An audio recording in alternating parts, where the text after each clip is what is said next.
Hello there, this is the kit review for Clerics for Baldur's Gate Enhanced Edition.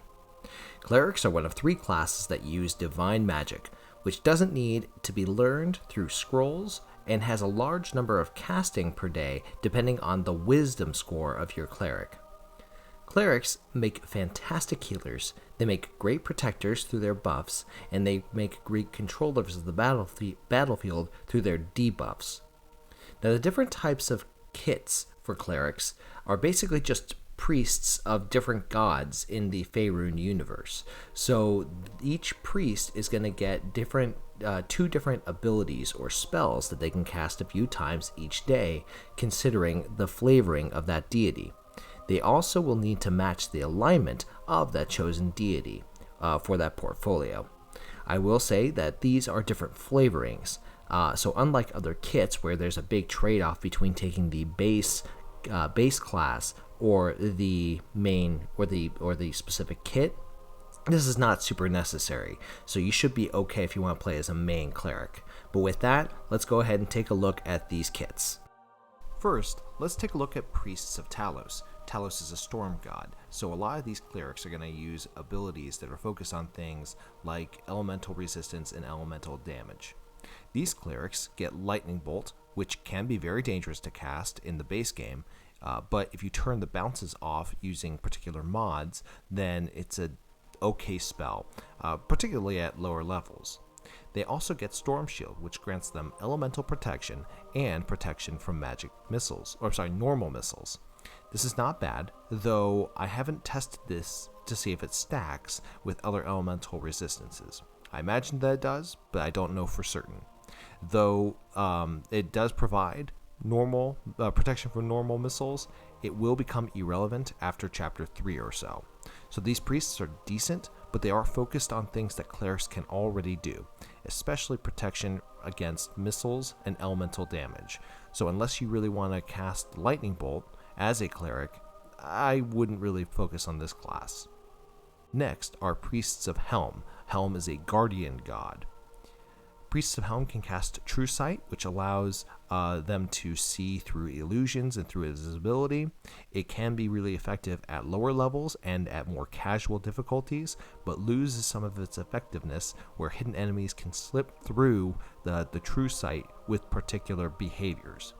They can also get Seeking Sword, which conjures a sword that does 2d4 damage and gets a bonus to hit and to attacks per round. However, the cleric can't cast spells while the sword is up. So this is an emergency situation ability that really you would do better just like fleeing if you're running into a situation where you would need to use this emergency ability. So quite frankly, I don't really see the use of it other than getting out of a bad situation. And even then, you don't want to be charging your priest into the middle of combat. That's not their job. So I would say that I'm also not a big fan of this kit. Next are Priests of Lothander. Lothander is a god of youth, life, and renewal. These priests get Hold Undead, which is not very good because a lot of undead have very good magic resistance, and any undead that wouldn't resist it, you can just smash with a mace or with a hammer. They also get Boon of Lothander, which grants the caster a bonus to hitting, to damage, and to attack per round, and gives protection from level drain. I think that this isn't too bad considering that the length of it scales. So at low levels, it's kind of terrible, but at higher levels, it's not as bad. For example, a level 10 Priest of Lothander can use this in conjunction with other long-lasting spells that means that they can do decently in combat. Though I really wouldn't push a cleric into combat willy-nilly, but in desperation, it's not horrible, although I still think fleeing a bad situation is not a terrible idea. Next are Priests of Tyr. Tyr is a god of law. Priests of Tyr can cast Exaltation, which takes away a lot of different effects that are negative effects from a party by touching them, and it protects them from those effects for a turn. That's not bad, though I wish that the priest didn't have to run up to melee range to use this. And keep in mind that Exaltation is a spell that can already be granted, so it's nice that they get it as an ability, but all priests can essentially do this. They also get Divine Favor, which gives a 2-round buff to hit and to damage. The value is significant, the value of the buff is significant, but it's so incredibly short, the cleric only gets 2 attacks with this buff before it goes away, and that's just not worth it.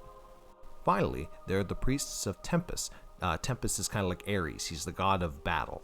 And being a god of battle, he wants us all to fight, and then to fight some more, and then when we're done, we fight some more.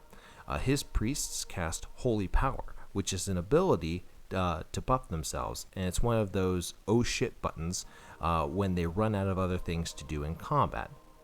They can also cast Chaos of Battle, which takes one of a whole list of things to hit points, to hit, damage, things like that.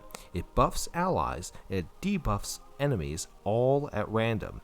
Now this means that any one of these things can be empowered by either a huge amount or by a tiny amount. In the sense that the game already has a huge amount of random number generation, why would we want to add more to that? When would you ever cast this? I can understand when we go over the Wild Mage, while that might be a little bit fun, I don't see the benefit of this particular ability when you have no idea what it's going to do. So it's a hard pass for me. So, to sum up, Talos grants elemental protection and a lightning bolt ability. Helm grants true sight and a summoned sword that's good but doesn't let them cast spells. Lothander grants hold undead as an ability and a general blessing that also grants level drain protection. Tyr grants a cure for psychological issues and a short bonus to offense. And Tempus grants holy power and a completely randomized debuff to everything within a 30-foot radius. All in all, I have to say, aside from maybe Priests of Lothander, I'm really not a big fan of any of these kits. I would say that if you just go with a plain cleric, I think you'll do just fine. I think plain clerics are actually a wonderful class that you should definitely try out. Although I will say you don't necessarily lose anything from picking up any of these kits. So if you want to give them a try and see if you're more powerful with them, go ahead and do that. I hope you enjoyed the video. Please check out my other starter guides and my playthroughs. If you like what I do, please support the channel by subscribing, leaving a comment, or giving the video a like. For now, take care and good luck. We're all counting on you.